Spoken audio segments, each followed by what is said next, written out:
Hello, and welcome to Life's Booming. I'm James Valentine, and this season we're talking about death. In this episode, well, this is a debate that's been going ever since we were alive. What happens after we die? No matter your religion or spiritual beliefs, the question of the afterlife fascinates us all.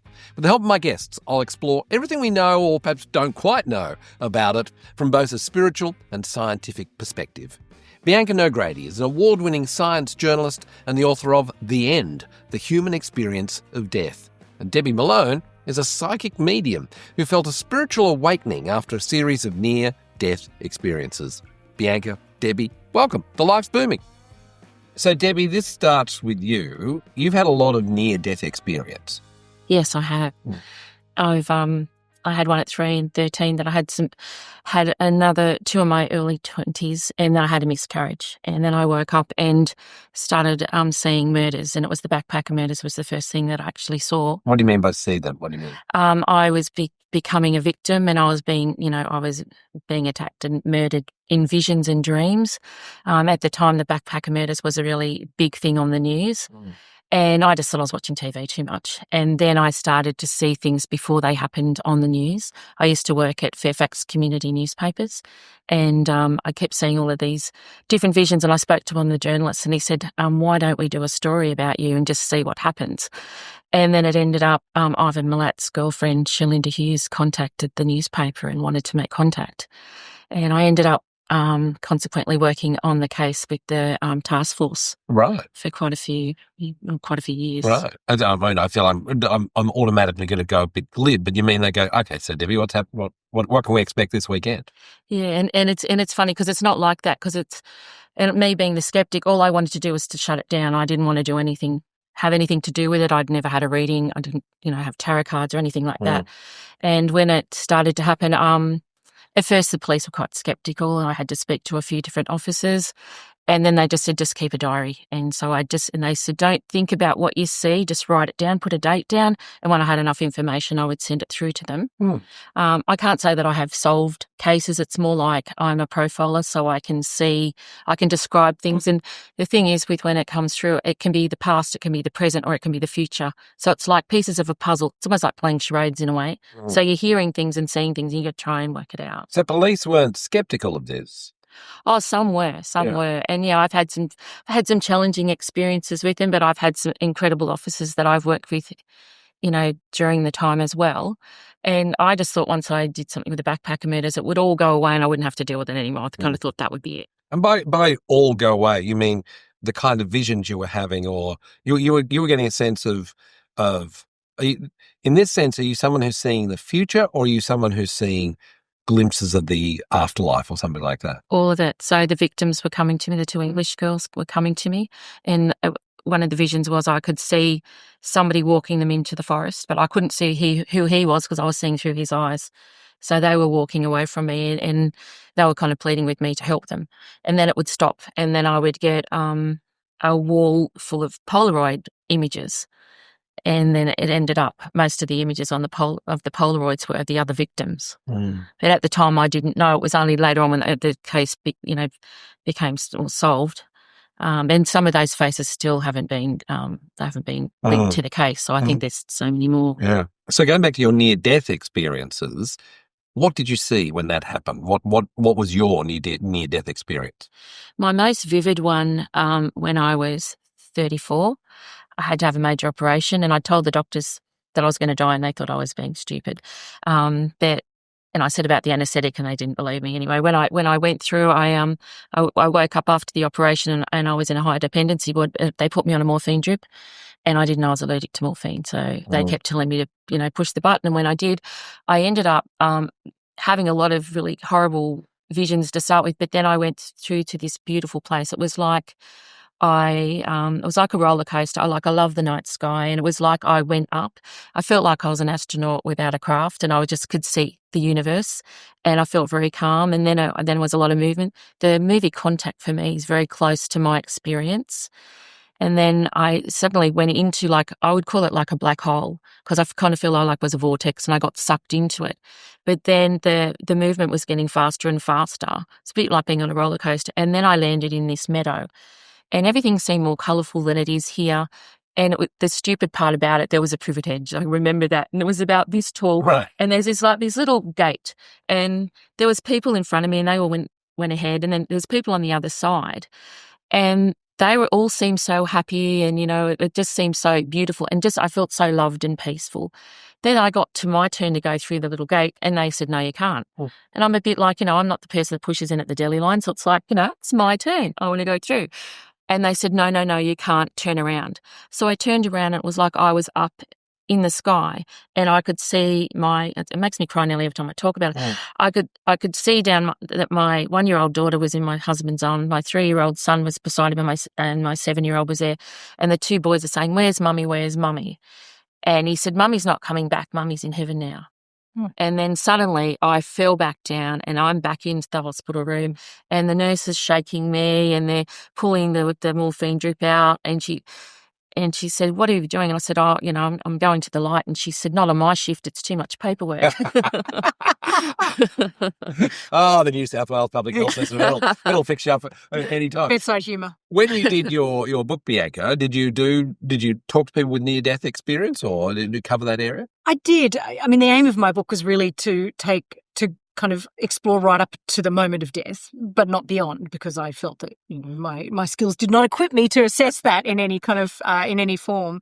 But obviously, people with near-death experiences did talk to me, and also people who had talked to people with near-death experiences. Because one thing that really struck me with any time I hear stories like that is the people who've had them seem to lose their fear of death. I think we all carry this fear of death in us, and I think it motivates a lot of what we do. But I remember one woman just saying it was just so beautiful. I'm not scared. I'm just not scared of it anymore. And did you hear any? Did people say the kind of detail that Debbie's describing there? I've never heard that. I've heard the light or that sort of thing, or feeling. I've never heard such detail. There was actually a study that was done that looked at a whole range of near-death experiences and tried to, I guess, classify some of the common elements to them. And they're sort of that idea of that there's a journeying, it's a tunnel, it's driving down a road, maybe a roller coaster, that there's a journeying process, and then there's a decision point. And at that decision point or junction, there is a sense that what is beyond is wonderful, that it's extraordinary and I want to be there. But then either somebody says to them, no, it's not your time. There's something that turns them back. And I can't remember whether it's ever something that someone makes a conscious decision not to. From memory, people want to go forward, but someone else says, no, this is not your time. So there's a pattern to those experiences. But in terms of the individual things, like I remember one of the stories was a young soldier in one of the major world wars, who thought he was walking with his friends. And then his friends just he was just walking down this road and his friends just gradually disappeared. And then I think there was a point where someone said, no, soldier, you've got to stop, go back. And so, we bring to it our own circumstance, context to it. But those features are common in all of them. But always good, always in a sense of like going towards something good. This is going to be fine. Well, it's interesting because there is a very small percentage of people who have horrific experiences, terrifying experiences. I didn't hear of any of those stories. I don't know if you've encountered those. Yeah, I have heard of that. Sometimes it's like they feel that movie, What Dreams May Come, that Robin Williams was in, that kind of thing, kind of being stuck or earthbound, because and a lot of the time when it's sometimes it's someone who's tried to suicide and that they weren't successful. I wonder if the near-death experience is a cultural thing. Like, did you look at that at all? It's that a lot of the ways in which we talk about it seem to me very Western and almost very English. Like we talk about that sort of tradition. What do the South Americans do? What do the Germans do? I think it is a cross-cultural phenomenon. There's even I think the earliest record of or what we think is a record of a near-death experience is actually from ancient Greece, and it was a description of a warrior.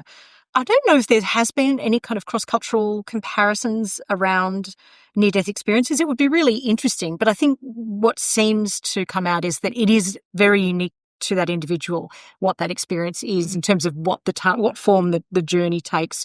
You said, Bianca, your book was, I wanted to do up to death. What did you decide death was?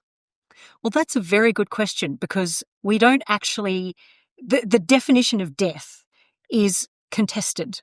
It is culturally specific. There are whole conferences that are held still on how we define death. And it's incredibly difficult. And the thing is, we don't need to define death unless we are wanting to donate organs. That's essentially the main reason we need a definition of death. We need a legal definition of death, so that if somebody's an organ donor, we know that removing their organs is not actually killing them. And but it's incredibly complex. It's around the notion of when your heart stops, are you dead? But if your heart stops, we can restart your heart. If you stop breathing, we can ventilate you. If your brain stops, how do we measure what brain activity? What's the difference between someone, for example, who's in incredibly deep coma versus someone who might be what we now term as brain dead? And again, those definitions differ in different countries. I mean, again, if there's no time pressure, such as there would be with something like organ donation, then we do have the luxury of time to be able to wait. But there have been numerous cases where there was one case, in fact, where a surgeon was facing manslaughter charges because a dispute over whether the person was in fact dead when he began to remove the organs. So, and it has very specific applications. There's been legal cases around brain death where two people were involved, a husband and wife involved in a car accident, who died first, because that had implications in terms of the inheritance. And so there have been very complicated cases. And I mean, we talk about, brain death, loss of activity in the brain, but there is a state of, for lack of a better word, chronic brain death, where people, the longest I think was somebody who literally survived for a decade and a half, a child who I think they suffered meningitis, but they were kept on life support, breathing. They went through puberty, and then when they finally decided we're not going to treat, or there was decision was made to cease treatment for pneumonia, for example, which I guess is usually a common cause of death at that state. When the autopsy was performed, and sorry, it's a little bit brutal, but the brain was essentially calcified. So this individual was, by legal definitions, alive up until that point, but were they there? What had departed from that person? If the brain is the seat of consciousness, then they could not have been conscious. But then, is the brain the seat of consciousness? Like all sorts of questions there. Exactly. What do you think death is, Debbie? What's death? Yeah, it's a hard one, because I do believe there is life after. I suppose the death is the death of the body, but I don't think it's the death of the soul. And I find that that's the thing that lives on, and even you can measure, like when you make contact sometimes with spirit, we're an electromagnetic frequency. So EMF testers that you'd use to test your microwave will actually indicate when there's a spirit in the room. Right. But it's when you're talking about transplants, another thing that I was thinking. I've done readings for people, like a lady who'd had a transplant, but she was in a coma, but she had had a transplant from a young man, and it was a lung transplant, I think. And then she was in a coma, and her mum came to see me to see if because when people are in a coma, I can communicate with them even though they are still physically alive. And what was interesting, the person from the transplant came through the reading at the same time as the person who was the recipient. So it's and you think, well, he's passed away, but he's living on through her. But then he gave life to her to extend her life. So I find that fascinating. That's even I suppose that's a whole other story. But well, then what's the soul? What's this soul thing that's then hanging around? Where's it hanging around? What is it? Yeah, what does it do? Are you do you think there's a reincarnation? Yes. What is? You seem to have gleaned a lot of information from the afterlife. Let us know what's going on. Yeah. Oh, look, I definitely do feel that we do live on, and I'm. One of the things that I do is called psychometry. So from holding or touching something, it's like I can see through my hands kind of thing. So you can touch an inanimate object like a piece of jewellery. You can use clothing, but we tend to wash it. But say I went to Scotland and touched the sacred stones, and I could see back into the past by touching that, or just being in a historical site. And a lot of people might go to, say, a battle site or something, and they will feel that energy of sadness, or or it might be a happy place, but we tend to we feel that. So I do feel that that energy does exist. But from my own personal experience, I did, I've had past life experiences, and one thing I've been under hypnosis quite a lot of times with the police, but I did it to contact someone for a case, but it took me back. So I had a past life, and it was, I think, unless I had my own proof, I would think, I need to see it to believe it kind of thing. I have seen things happen, and even like children coming through and they know all about their great-grandfather who they had got their middle name or something, so they can talk about them. Bianca, you're a science writer. You edit science journalists. Science, Debbie, this is just rubbish. Is there much science around this? Do scientists tend to just, poo-poo this stuff? It's funny, I always think of that line from Hamlet, there are greater things in heaven and earth than are dreamt of in your philosophy. And even though I come from a very, I guess, Western scientific paradigm, and both my parents were doctors, I do also, I would define myself as agnostic. I do have a sense that there is something greater than what exists in this mortal sphere that we find ourselves in. And in some ways, I don't know that it's the place of science to explore that. I think, certainly with the existing knowledge and technologies we have no way of necessarily studying this. What we can do, when we talk about near-death experiences, and I know that there's been studies looking at using, for example, functional magnetic resonance imaging, which is a kind of imaging where you can look at blood flow in the brain, you can look at areas of brain activity. The problem is, that'd be great to study someone having a near-death experience, but how do you get those unique circumstances to happen? Could you have one at 10 o'clock tomorrow? Can we schedule one? Yeah. Maybe you could put someone into an induced coma, but there's obviously ethical challenges with doing that. We do understand there are parts of the brain that, when kind of stimulated, can generate these kind of sense of the numinous, a feeling of otherworldliness. That we are experiencing these things in this body. There will be things that are going on in our brain that contribute to those emotions, that contribute to those sensations. But whether we can say whether I can say, and personally, this is purely a function of electrical impulses and neurotransmitters, I can't say that. I can't say yes or no, and I don't think science has the capacity to say that yes or no. I think because so much of this is belief. It is faith, which is not to say that it doesn't exist in the same way that, just because someone is mentally ill, that doesn't mean that it's not real. It is real. It is real in every facet that would define realness. Just because we can't measure it doesn't mean it's not real. Yeah. But at the moment, we can't measure it. But Debbie, you've said a couple of times, or can use electromagnetic something or another to measure presence, and you can take photos and stuff. You would say actually there is science, or there is evidence. Yeah, there is, I think. What's that evidence?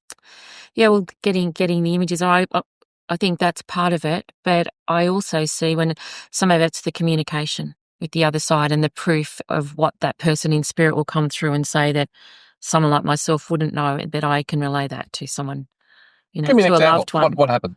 I have a client that I've seen quite a number of times now. He came to see me about his father, and he had this little toy bulldog that his dad had given him when he was a little boy. And the whole time, I didn't know about the dad. I just said, I'm seeing your dad, and your dad had a heart attack, and he's really worried about you. And he said, oh, yeah, you're going deep sea fishing. We're going fishing soon, but he's telling me you can't go. And he said, I don't know what you're talking about. I said, he's telling me there's something wrong with your heart. And I could suddenly see into his heart. And I could see there was these 3 blockages. So there was 2 on the front and 1 in the back. And I don't propose to be a medical person at all, but I was just relaying what I saw. And I said, have you been having any heart problems? He said, no, I'm all good. And his wife's a nurse. And I said, look, your dad just wants you to get checked out. And his dad had died of a heart attack. Anyway, I must have said it to him about 20 times in the reading. He says, oh, for goodness sakes, we just stop it. And then he rang me a week later and he said, well, I humoured you. And he said, I'm not going on the fishing trip now. I'm in hospital. And they gave him 3 stints. Wow. And one of the blockages was the widowmaker. And so his father had come from the other side to save his son. And a few times now he sort of said, oh, have I got any blockages? And another time I'd seen 2 more, and he had 2 more subsequently. Yeah. But yeah, it's funny. And they if they were nice before they pass, they can be nice when they go to the other side. But other times they can be horrible. Like, I had a lady who suffered really badly with fibromyalgia, And her mother came through the reading and she said, I don't want her here. I hate my mother. She's horrible. Make her go away. And I said, well, you brought her with you. I can't. And anyway, the mother just kept persisting. And I said, look, just listen to what I have to say. She wants to tell you she's sorry and acknowledges how unpleasant she was to you. And you do what you want to do with it. But, I'm just going to pass the message on and then maybe she'll be quiet. Anyway, told her the message, and I saw her about a month later. I ran into her at Cronulla, and she said, you won't believe, since I had that reading, I haven't been sick. And she said, I'm finally well. And I said, well, maybe all of that stress was, affecting your health. It's interesting because fibromyalgia, there's the much higher incidence in people who've experienced childhood abuse. Oh, well, there you go. Yeah. It's not all the time? No, as you walk down the street as you're driving the car? Yeah, sometimes, those roadside memorials can be quite challenging because the person's still standing there, and I think that sixth sense. So that can make it hard. Or you can go into an historical location and, you might see someone hanging from the ceiling and things like that. So people think it's all rosy and fun and happy. It's always pretty busy. Because that's the thing, isn't it? We so desperately want to communicate with the people who we've lost. Like, it's such a deep-seated need. I don't think there's anybody that couldn't think of someone that they would want to just say, I miss you, I love you, what should I do? It's incredible. Yeah, and I think the thing is we all want proof. We all hope there's something more. It's a hard thing because it's, unless you have your own experience, I'm not someone who wants to change everybody's mind. I think you need to have your own experience so that you have your own understanding and then you make your own decision. But if there's a spectrum of sensitivity in this kind of way, then you're at one end. I am at the other. Like, I am zero for any sense of spirituality, other sideness, afterlife, nothing. Like, I am just zero. Where would you sit, Bianca? Well, it's hard to know how much is wishful thinking for me. I mean, I didn't grow up in a religious household. I don't subscribe to any religion. As I said, agnostic. I think I would like to think. Have you ever had any moment? Like, I have never had a single moment that says to me either there's God or that there's anything, or there's any spirit, which doesn't mean I'm skeptical of your experience. Like, there's lots of other things I haven't experienced either. You know what I mean? Like, I've grown old enough to understand that, But it's like, I'm fascinated by you to be quivering like a reed in the wind at this sort of thing, where I'm just a buried You're stump. A brick. Brick. I have never had any experience that I couldn't explain as being merely a product of my emotions and wishful thinking. I had two wonderful grandmas who were both very different and who I adored. And I like to think, there are some moments that I've had where I've been really upset by something and I sort of, I like to feel that they're there. I draw comfort from the sense of them, not watching over me, because that just sounds gross, but just they are there. And I was talking to my son about this last night, and when people die, my view is when people die, they live on in us. I mean, it's so trite, it's so Hollywood, but they do. I think often about my Anya and my Nan. I imagine what they would think of my kids who they never met, for example, or what they would do in this situation. And so they're very much alive in some way, in my heart. God, it sounds like I'm writing a film. It's a Hallmark card. But it's, I would say there is nothing I have ever experienced that would be anything like what you experience. And again, I'm not to say that those things aren't real. It's, again, not been my experience. That wasn't just a function of love and grief. Yeah. Writing a book on death, how has that left you? How's that altered your feelings about death? Or what is your relationship to death now? It made me less afraid of dying in the sense of it being an end of life. I mean, who knows how it will happen, but it made me less frightened of what that's going to be like, because that was initially what prompted the book. Was I was with my Nan about half an hour before she died, and she was clearly dying. She was unconscious. And I was in the room with my cousins and sort of left there thinking, I wonder what that was like for her. What is she going through? Is she in pain? Could she hear us? And so really the book was an attempt to answer those questions. So having done that, there are many aspects that I think, it's probably not the most fun thing. I think there was one palliative care doctor who said, look, it's probably like the worst flu and hangover you've ever experienced. It's like, well, you know what? I've had the flu and I've had some pretty horrendous hangovers. So if that's it, I can deal with that. I think for me, the fear around death is leaving my children and my husband. And I know that they would go on and be fine. They would cope. But it's the idea of them growing up without me and me not being there when they grow up. That scares me. But, you know, they're getting older, and I'm more of the view that, okay, you know what, if I was to depart for whatever reason at this point in my life, I know they'd be okay. And so the fear for me is lessening as I get older. And I've had a good life. So, you know, I see that with my dad. He's had a good life. He's outlived a whole lot of, you know, his historical ancestors, and he's got a great kind of collection of kids and grandkids. So, yeah, I think I am content with my life. So it holds fewer fears for me now. What's your relationship to death, Debbie? I'm not frightened at all to pass, but I think the most important thing for me is to create memories while I'm here, because I believe that we leave our memories behind with our loved ones, and then we also take them with us when we go to the other side, you know, and I think it's nice to have those sorts, and we do have these experiences with our loved ones around us. We have them every day, and a lot of us take it for granted. Like we've got we've got 8 psychic senses, but we've got the 5 normal senses, but they actually work and coincide with it. And there's one called clairalience, where we smell things. So sometimes you might smell grandma's perfume, or you might smell someone's smoke and there's no one around, and you go, oh, that's my imagination, but that's actually one of the psychic clairs. You know, we can have clear touch. When we touch something and we feel something from it, you might be touching grandma's watch, or, you know, and we get a memory from that. You know, the smells, the sounds, we get sounds through the music or their voices, or you have visions. There's so many different things, and we get it in our hearts. So clear empathy and clear sentience, those gut feelings that something's wrong. When you were talking to me before and asking me, was there anything there was a big whoosh of sort of cold energy that sort of appeared in the room there, and then it's gone again. But I think, yeah, for me, I'm not frightened of death. I'm the same as you. It's leaving your children behind and knowing they'll be all right, but also wanting them to know. I think we want them to know that our love lives on. I think that's the important thing, and how loved they are. Could you die tomorrow? Yeah. Yep, I could. Yeah, I had the last really big near-death experience was in 2018. I was falsely diagnosed with carcinoid lymphoma, and I was told I probably only had 6 months to live. And I was going through all the tests, getting, you know, lung washes and, you know, gastroscopes to see where the cancer had been.